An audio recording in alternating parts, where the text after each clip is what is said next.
ഇന്ന് തന്നെ ഡൗൺലോഡ് ചെയ്യൂ. കാണൂ നിങ്ങളുടെ ഫേവറേറ്റ് ഷോസ്. 7 വർഷം മുമ്പ് കൊന്ന് പാറക്കുളത്തിൽ തള്ളി പോലും. എന്തൊക്കെ കള്ളത്തരങ്ങളാ ഈ പോലീസുകാർ പറയുന്നേ. എന്റെ ദൈവമേ, ഇതിന് പിന്നിലും ആ അവന്തിക യക്ഷി തന്നെയായിരിക്കും, എനിക്ക് ഉറപ്പാ.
ഈ കുഞ്ഞുങ്ങളാകെ മൂഡ് ഓഫ് ആയിട്ടാണല്ലോ ഇരിക്കുന്നത്.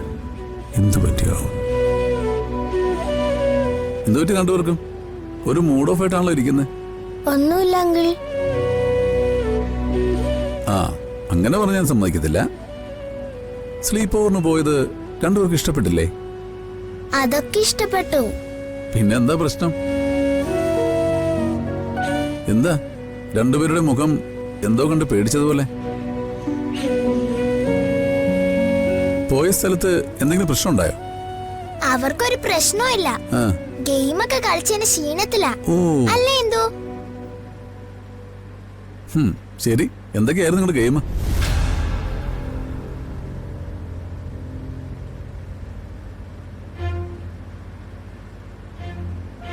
അച്ഛാ, ഞങ്ങളവിടെ ഒരുപാട് ഗെയിംസ് കളിച്ചു. നല്ല രസമായിരുന്നു. അടുത്ത സ്ലീപ്പ് ഓവർ നമ്മളെ വീട്ടിൽ തന്നെ കൂടണം. ഓ, അതിനെന്താ, ആയിക്കോട്ടെ. അല്ല, നിങ്ങളെ കൊണ്ടുപോകാൻ ആര് വരും? അങ്കിള് നിങ്ങളെ വീട്ടിലാകട്ടെ? വേണ്ടെങ്കിൽ സച്ചേച്ചൻ വരും.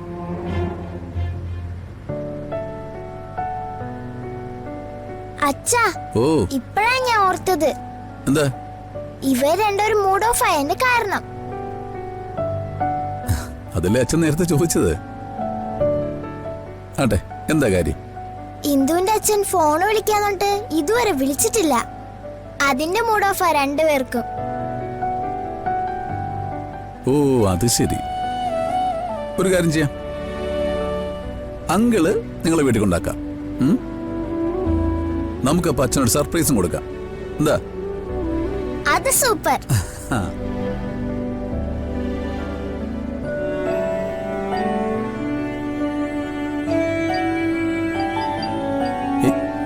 ഓളെ എന്തിനാ ക്ലാസ് ആക്കുന്നേ? പുറത്തുനിന്ന് പൊടിയൊക്കെ കയറില്ലേ? അതും ക്ലോസ് ചെയ്തേ.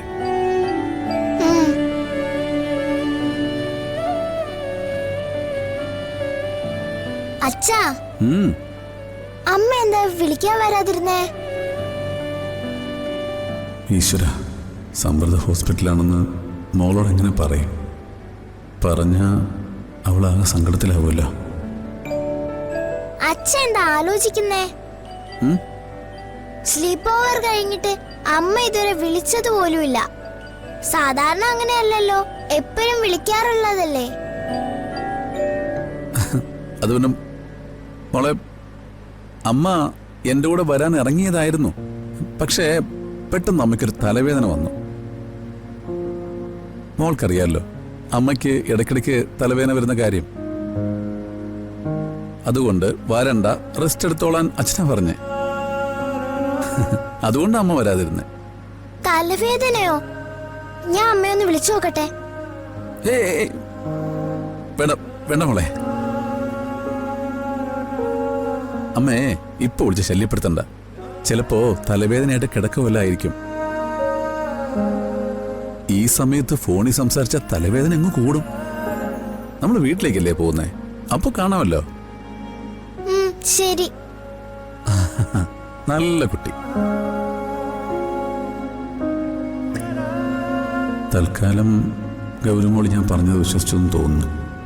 ഇനി വീട്ടിൽ ചെല്ലുമ്പോൾ മോളെ എന്തും പറഞ്ഞ് സമാധാനിപ്പിക്കുമോ? ഈ കുഞ്ഞുങ്ങളെ വീട്ടിൽ കൊണ്ടുപോയി വിട്ട് കഴിഞ്ഞ് സമൃദ്ധ ഹോസ്പിറ്റലാണെന്ന കാര്യം ഗൗരവമോളോട് പറയുന്നതായിരിക്കും നല്ലത്.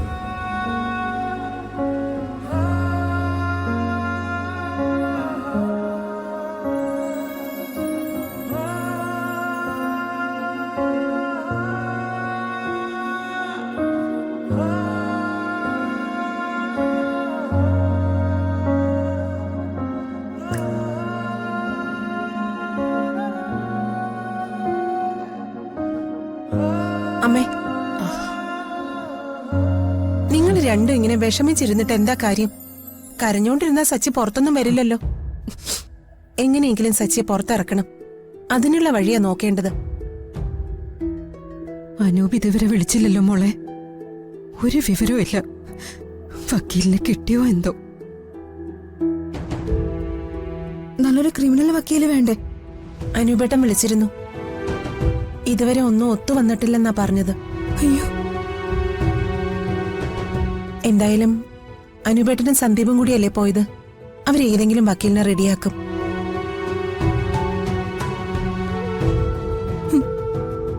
നീ പേടിക്കാതിരിക്കെ. ഇത് കള്ള കേസാ മീരേട്ടത്തി. അല്ലാതെ സച്ചിൻ ഒരു ഉറുമ്പിനെ പോലും നോവിക്കില്ല. അതും 7 വർഷം മുമ്പ് കൊന്ന് പാറക്കുളത്തിൽ തള്ളി പോലും. എന്തൊക്കെ കള്ളത്തരങ്ങളാ ഈ പോലീസുകാർ പറയുന്നേ? എന്റെ ദൈവമേ, ഇതിന് പിന്നിലും ആ അവന്തിക യക്ഷി തന്നെയായിരിക്കും, എനിക്ക് ഉറപ്പാ. നമ്മളെ എങ്ങനെയെങ്കിലും ഇല്ലാതാക്കാനായിട്ട് ഒരു അവസരം നോക്കിയിരിക്കും എപ്പോഴും അവള്. ഇവിടെ വന്ന് നമ്മുടെ പഴങ്ങഞ്ഞിക്കടയെല്ലാം തല്ലി തകർത്തിട്ട് പോയില്ലേ അവള്? അന്ന് അവള് പറഞ്ഞത് നിങ്ങൾക്ക് ഓർമ്മയില്ലേ? സേതുമാധവന്റെ മക്കള് ഈ ഭൂമിയിൽ നിന്ന് ഇല്ലാതായ മാത്രമേ അവളുടെ പ്രതികാരം തീരുന്നു. കള്ളക്കേസിന് പെടുന്നതിന് പകരം അവളെ കൊന്നിട്ട് സച്ചിയുടെ ജയിലിൽ പോയിരുന്നെങ്കിലും സമാധാനിക്കായിരുന്നു. അനുപേട്ടനും സന്ദീപും കൂടി 1-2 വലിയ വക്കീലന്മാരെ കണ്ടു. അവരൊക്കെ ലക്ഷങ്ങളാ വക്കീൽ ഫീസായിട്ട് ചോദിക്കുന്നത്. കയ്യിലാണെങ്കിൽ ചില്ലി കാശുമില്ല. വലിയ ക്രിമിനൽ വക്കീലന്മാരൊക്കെ വന്ന് വാദിക്കണമെങ്കിൽ വലിയ ഫീസ് കൊടുക്കണമല്ലോ അമ്മ. അത്രയും വലിയ കേസാണല്ലോ ഇത്. എന്ത് ചെയ്തിട്ടായാലും വേണ്ടില്ല, എങ്ങനെയെങ്കിലും എന്റെ മോനെ പുറത്തിറക്കിയേ പറ്റൂ. എന്റെ ഒരു വള ഒടിഞ്ഞത് അലമാരയിൽ ഇരിപ്പുണ്ട്. ഇതുവരെ ഒന്നിനും എടുക്കാതെ ഞാൻ സൂക്ഷിച്ചു വെച്ചതാ. അത് വിറ്റിട്ടായാലും വേണ്ടില്ല. സച്ചി ഇനി ജയിലിനകത്തിടാൻ പറ്റത്തില്ല. അമ്മ, ശരി സാർ, ഞാനിവിടെ വീട്ടിൽ തന്നെ ഉണ്ട്. അതെ, ഇന്ന് തന്നെ ജാമ്യാപേക്ഷ കൊടുക്കാൻ ശ്രമിക്കുന്നുണ്ട്.